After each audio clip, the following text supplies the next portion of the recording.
নমস্কার বন্ধু, আমি মৌসুমি। আমার বাগান চ্যানেলে আপনাদের সকলকে স্বাগত জানাই। এই দেখুন, এটা কি বলুন তো? এটা হচ্ছে সর্ষের খোল।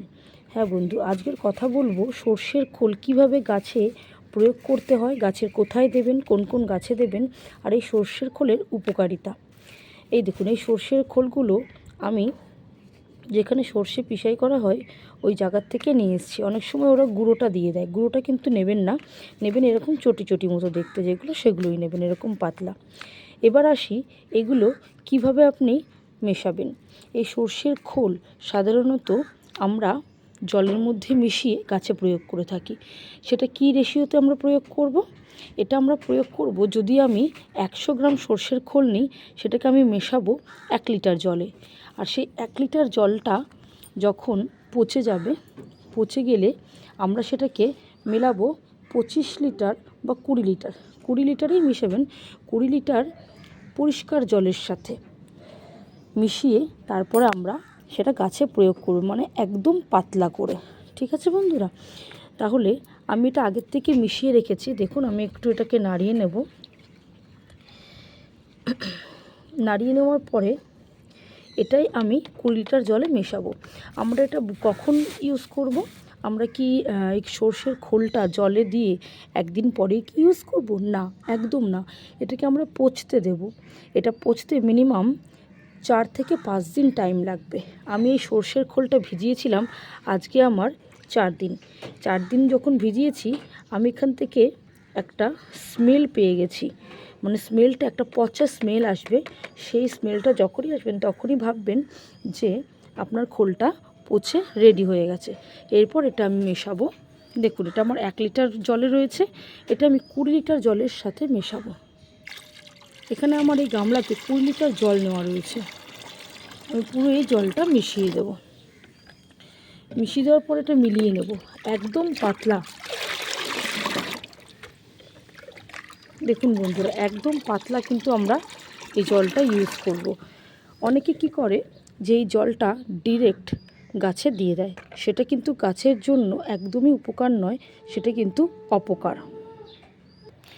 আমরা অপকারটা এই কারণেই আমরা বলছি, যখনই আপনি এটা পুরোটাই গাছে দিয়ে দেবেন না, দেখুন এর একটা মোটা আস্তরণ গাছের গোড়ায় পড়ে যাবে।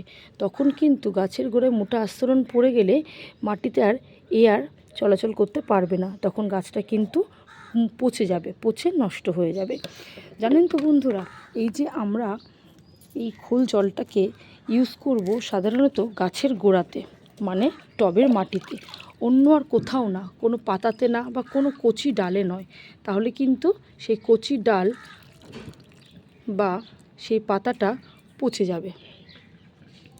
আবার কোন কোন গাছে আমরা ইউজ করব না, সেটা হচ্ছে সাধারণত আমরা বাইরের, মানে আমাদের আউটসাইড যেই প্ল্যান্টগুলো থাকে টবের মধ্যে, যেটা সানলাইট পায়, সেই সমস্ত টবেই আমরা দেব। আমরা কখনোই ইনডোর গাছে দেব না, বা অর্কিড জাতীয় কোনো গাছে আমরা ইউজ করব না। আর এই যে তরল খোল জল, এটা গাছের জন্য এতটাই উপকারী, এর মধ্যে প্রচুর প্রচুর প্রচুর পরিমাণে থাকে nitrogen, sulphur, potash, phosphorus, vitamin, calcium, এছাড়াও বিভিন্ন রকমের প্রোটিন জাতীয় জিনিস এগুলো থাকে।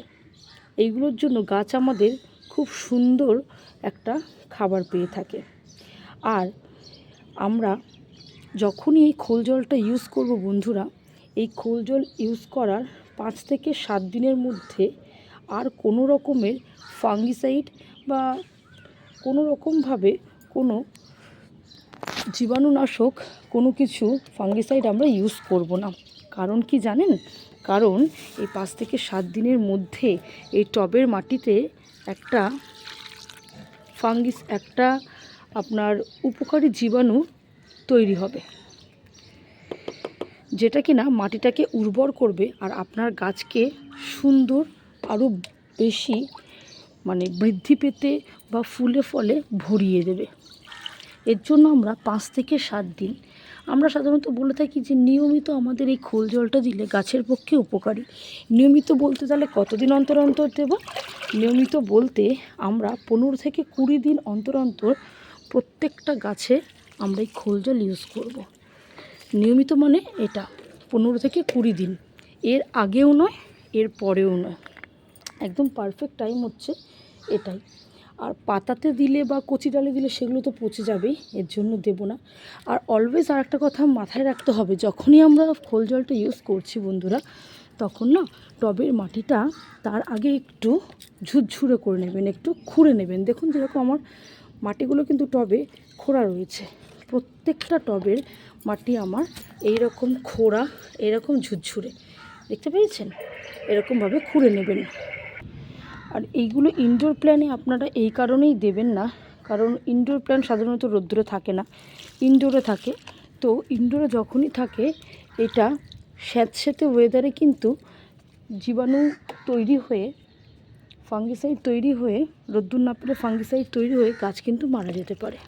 তো এর জন্য ইনডোর জাতীয় গাছে দেবেন না। এটা যতটা সম্ভব যেগুলো আউটডোরে রয়েছে ঘরের বাইরে টবে, সেগুলোই দেবেন। তো বন্ধুরা, এইভাবে আপনারা এই খোল জলগুলোকে ইউজ করবেন, যেটা কিন্তু গাছের অত্যন্ত জরুরি একটা জিনিস, আর এটাতে গাছ ভালো বৃদ্ধিও পায়।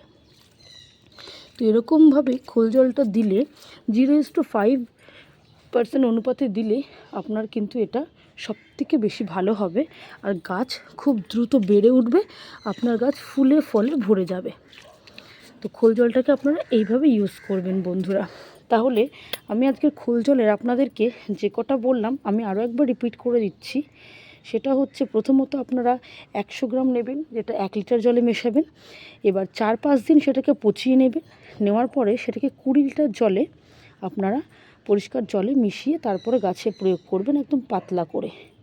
যখন প্রয়োগ করছেন তার আগে মাটিটাকে খুঁড়ে নেবেন, আর অবশ্যই এটা সকালের দিকে দেবেন, যাতে পুরো দিনের রোদ্দুরটা পায়, গাছটা পেয়ে উপকার হয়।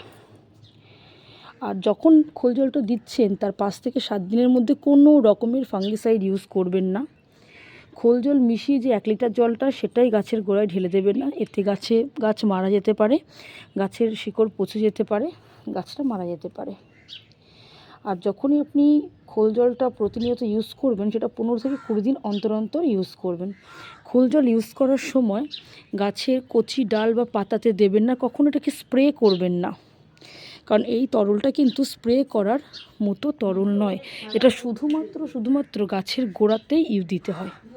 ঠিক আছে বন্ধুরা? তো আপনারা এইগুলো ফলো করবেন, আশা করি আপনাদেরও গাছ বা ছাদ বাগান ফুলে ফলে ভরে উঠবে। ধন্যবাদ বন্ধুরা আমার ভিডিওটা দেখার জন্য। যদি কোনো কিছু উপকারে আসে আমাকে অবশ্যই কমেন্টসে জানাবেন। ধন্যবাদ আমার পাশে থাকার জন্য।